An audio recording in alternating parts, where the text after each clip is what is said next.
Homens fortes criam tempos fáceis, e tempos fáceis geram homens fracos. Mas homens fracos criam tempos difíceis, e tempos difíceis geram homens fortes. Este é o Visão Libertária, sua fonte de informações descentralizadas e distribuídas. Abigail Disney é documentarista e ativista, além de uma das herdeiras do Império Disney, mas nunca se sentiu confortável com a fortuna que herdou, nem com o ilustre sobrenome. Eu tinha muita vergonha do nome Disney, ficava aterrorizada que alguém descobrisse que eu era parente de Walt Disney. Muitas vezes não usava meu sobrenome e às vezes dava um sobrenome alternativo. Ela já doou mais de 70 milhões de dólares do seu patrimônio, aproximadamente 375 milhões de reais, e recentemente veio a público criticar a reabertura dos parques da Disney durante a pandemia. Depois, repudiou as profundas diferenças salariais dentro do conglomerado do pai e assinou uma carta junto com outros milionários solicitando o aumento dos impostos sobre pessoas com grandes fortunas. Em entrevista à jornalista Emily Webb, do programa de rádio Outlook da BBC, ela contou por que sempre se sentiu tão desconfortável com uma vida que, para muitos, poderia ser um conto de fadas.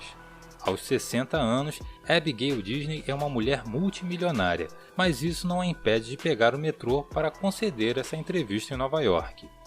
O fragmento da notícia exposto até aqui é de uma entrevista maior, dada a um veículo ícone do jornalismo progressista, a BBC. Essa notícia serve muito para tratar da falsa culpa que alguns mais ricos dizem sentir por apenas serem ricos. É falsa porque não ficaram ricos prejudicando pessoas. Parece que ela quer demonstrar uma empatia demagógica pela inveja de quem precisa muito se esforçar para viver, estando ainda a um abismo de distância dos milhões que os super ricos têm no patrimônio. O que a herdeira do império bilionário do entretenimento familiar diz que quer, ao defender uma suposta justiça social por meio de uma imposição tributária aos que mais têm para gerar mais riqueza de fato, é, segundo ela, tornar o mundo um lugar melhor.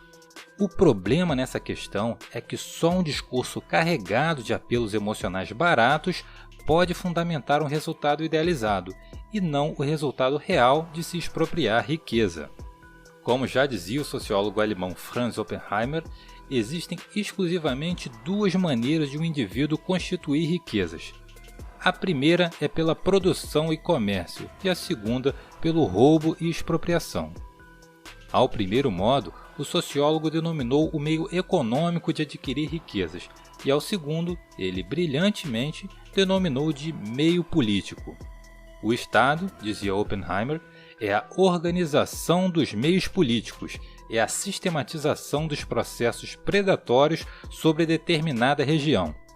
Primeiro surge a produção e o comércio. Em seguida, os produtores são atacados e roubados pelos não produtores, que com o passar dos anos criaram o Estado, um sistema concebido para predação e parasitagem. Detalhe importante, até hoje isso não mudou. Infelizmente, é difícil encontrar nos dias de hoje um empresário bem-sucedido que, por um motivo ou outro, não tenha proposto ou aceitado fazer conluio com o Estado espoliador para crescer, em vez de ter êxito legitimamente por meio da competência ao atender a demanda dos consumidores pelo mercado. Walt Disney, infelizmente, em alguns momentos da vida, se uniu ao governo americano para ter sucesso. Porém, é preciso ressalvar que muito da aproximação dele ao Leviatã foi em razão do Mr. Walter ter sido um cara intensamente anticomunista que viveu na Guerra Fria e que, por isso, disponibilizou os seus talentos a serviço do que ele acreditava ser o melhor agente para defender a liberdade, o governo central dos Estados Unidos da América. Esse era o nível do debate na época. Infelizmente, Walt Disney morreu sem ler o livro Uma Teoria do Socialismo e do Capitalismo. Se pudesse ter lido, aprenderia que não se pode ser um protetor e agressor ao mesmo tempo. É por isso que o governo não pode proteger a propriedade privada.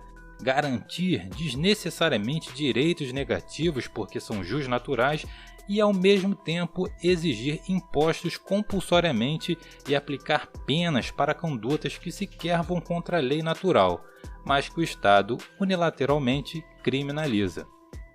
O tempo passou e o governo americano, mesmo que ainda distante e lentamente, tem ido na direção onde estava o sistema da União Soviética que Disney tanto temia e queria combater.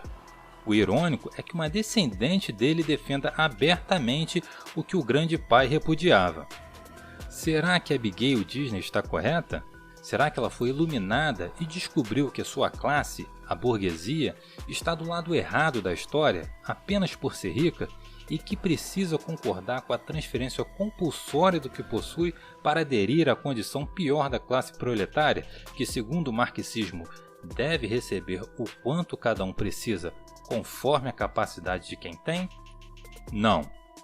Há um provérbio oriental que diz: homens fortes criam tempos fáceis, e tempos fáceis geram homens fracos, mas homens fracos criam tempos difíceis, e tempos difíceis geram homens fortes. A ação de homens como Walt Disney possibilitou que Abigail nascesse em um país livre em diversos âmbitos, como na economia e a liberdade de expressão. Apesar da liberdade econômica lá estar já bem longe do ideal dos pais fundadores. A função empreendedora de seu progenitor permitiu que ela tivesse dinheiro abundante para ter uma vida ultra confortável. E ela paga isso, querendo dar poder ao inimigo de todos nós, o Estado? Aí cabe a frase do Ronald Reagan: a liberdade nunca está a mais do que uma geração de sua extinção. Nós não a transmitimos aos nossos filhos pelo sangue, devemos lutar por ela, protegê-la e entregá-la a eles para que façam o mesmo. Como mostram os brilhantes pensadores da Escola Austríaca de Economia, só a liberdade, principalmente econômica, pode verdadeiramente ajudar as pessoas a prosperar, em especial as mais pobres. Das leis fundamentais da economia, a número 1 diz que para consumir é necessário antes produzir. A segunda diz que o consumo é o objetivo final da produção. A terceira, que tudo tem algum custo.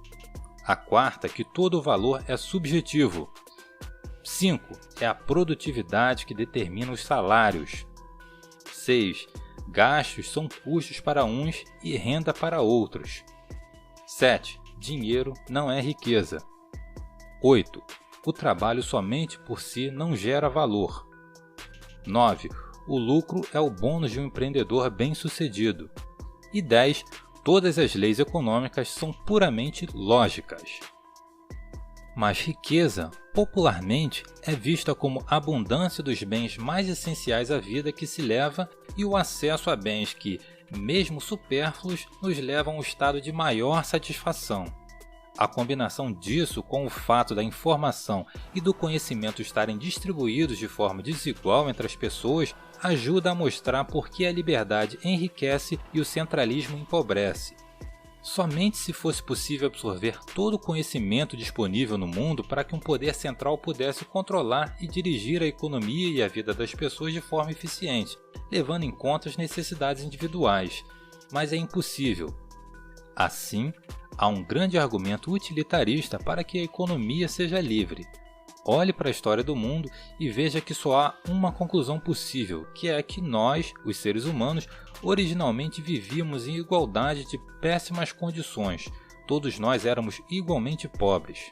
Com a evolução das trocas voluntárias, recombinação de recursos por meio da inteligência coletiva construída pela racionalidade humana, tivemos uma explosão de produtividade e de prosperidade que só passou e ainda passa por entraves graças à atuação estatal. A melhoria de cada pessoa mostrou a desigualdade de várias características entre os indivíduos, mas possibilitou que mesmo os mais pobres hoje estejam muito melhor do que os mais pobres de antigamente.